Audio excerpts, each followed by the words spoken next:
Bonjour et bienvenue sur le plateau du Face à Face d'ACI TV, notre émission politique, sociale, économique. Aujourd'hui, je reçois Constance Legris. Bonjour. Bonjour. Vous êtes déjà venu chez nous, vous êtes député européen, membre de l'EMP. Oui. Spécialisé, plus ou moins, m'avez-vous dit, sur les problèmes de l'intégration du marché intérieur, c'est-à-dire les problèmes économiques à l'intérieur de l'espace européen. Tout à fait. Et aujourd'hui, depuis quelques semaines, on nous bassine un peu avec le bon élève allemand. Est-ce que c'est un bon élève ?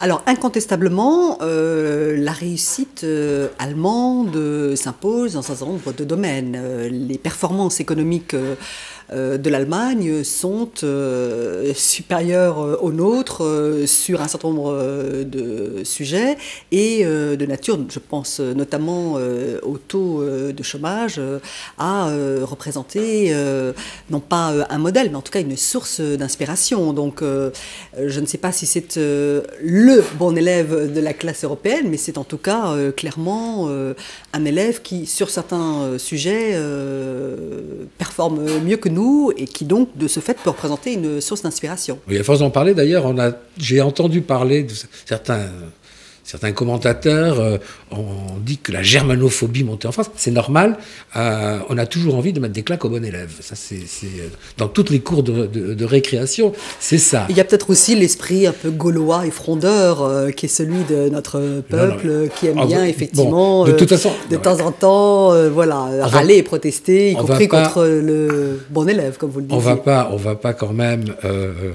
faire des comparaisons sur des choses qui ne sont pas comparables. Tout n'est pas comparable, je suis d'accord. Oui, mais ça, on ne nous le dit pas. C'est-à-dire que nous avons... Je vous le dis, je vous le dis aujourd'hui. Non, mais, je veux dire, moi, j'aimerais bien que le président de la République dise « Ouais, ils sont meilleurs que nous, mais nous, on a plus d'enfants à élever qu'eux.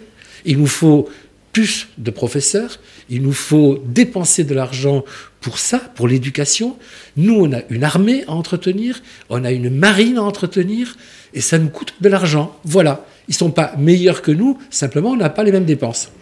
On n'a pas effectivement des économies tout à fait comparables, ouais. Une démographie comparable, c'est le moins qu'on puisse dire. Et là, honnêtement, aussi bien le président de la République que bien d'autres intervenants, Premier ministre ou membres du gouvernement, le disent très clairement. La démographie française est bien plus performante, bien oui. plus confortable, en ce sens qu'elle prépare le renouvellement des générations que la situation démographique en Allemagne. D'ailleurs, dans l'interview croisée Sarkozy-Merkel, ce sujet est venu, y compris celui de la politique familiale. Parce que l'essentiel de l'ordre du jour du Conseil des ministres franco-allemands, que l'interview croisée Merkel-Sarkozy venait en quelque sorte conclure officiellement, n'avait pas été consacré à la thématique démographique ou à la thématique familiale. Et l'ordre du jour du Conseil des ministres franco-allemands portait sur des sujets économiques, des sujets de formation professionnelle, etc., etc.